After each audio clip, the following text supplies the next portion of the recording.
Hey, good Wednesday morning, everybody. Chief Meteorologist Brad Panovich here. Boy, we are in a hot, humid, and kind of stormy pattern the next couple of days, but we do have a tropical system, which I am going to talk about today because anytime we get a tropical system, people are always interested in what's happening. So first things first, over the next couple of days, really through the weekend, we are going to be stuck in a hazy, hot, and humid pattern because the Bermuda High, which is typically off the East Coast, is in its typical spot, and we're seeing a flow of warm, muggy air building into the region. In fact, I would say that the Bermuda High is probably going to be a little bit closer to us over the next couple of days. It might actually slide to the west a little bit, which means we're probably going to see some pretty hot conditions over the next couple of days. So just be ready.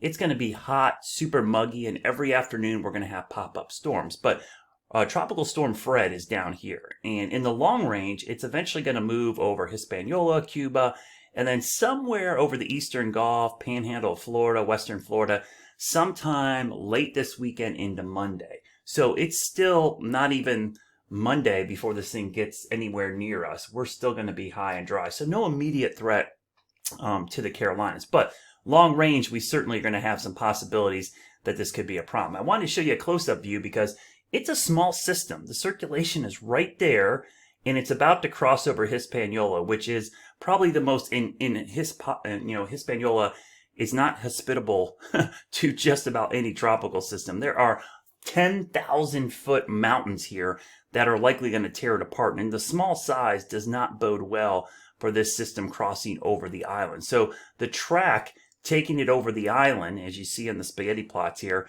and then over parts of Cuba, does not bode well for the short term. So there's a small chance, believe it or not, that this system could dissipate down here. And this has happened to some storms. But if it does survive or whatever survives, the best chance for development will likely be up in here as it gets over the eastern Gulf of Mexico. I guess the big question is, does it make it that far? Well, let's look at the intensity forecast, and you can see most of the intensity forecasts keep it as a weak tropical storm or a tropical depression.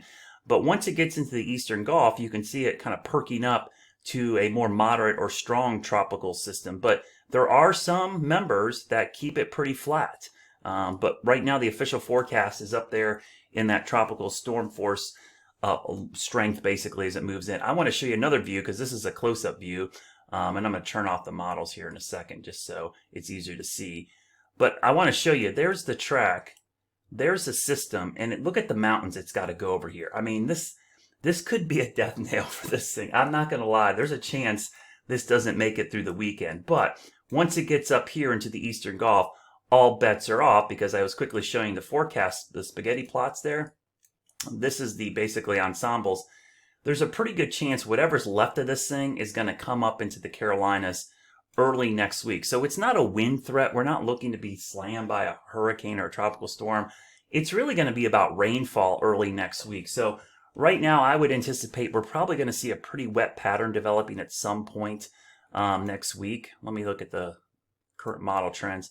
There's the spaghetti plot. So that kind of gives you an idea that most of them bring it up into the western Carolinas by Tuesday or Wednesday next week. So we're going to see some wet weather. So let me show you what this looks like on the Futurecast.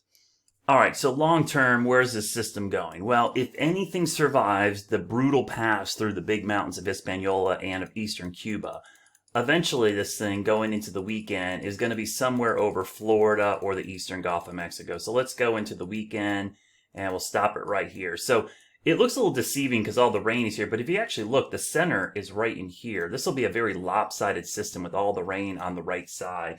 So that possibility of Florida getting soaked looks pretty high right now. As we go into the weekend, into early next week, I'm going to stop this. We'll stop it on the 16th at around 5 a.m. And if you look at the 16th, I'm just looking, that's actually Monday morning. So you notice the circulation of whatever's left is down here over eastern Florida, but we're going to be in this flow of warm, humid, muggy air coming in from the southeast. So scattered showers and storms are going to become a pretty common thing next week, even as the system is way down here in Florida. And it's really more about the pattern. It's just bringing in moisture for us. So the system's down there over Florida, starts moving north, moves inland, and you can see this is going into Tuesday, Wednesday next week. That's a pretty wet pattern for the Carolinas shaping up next week. So right now, I don't anticipate a lot of wind.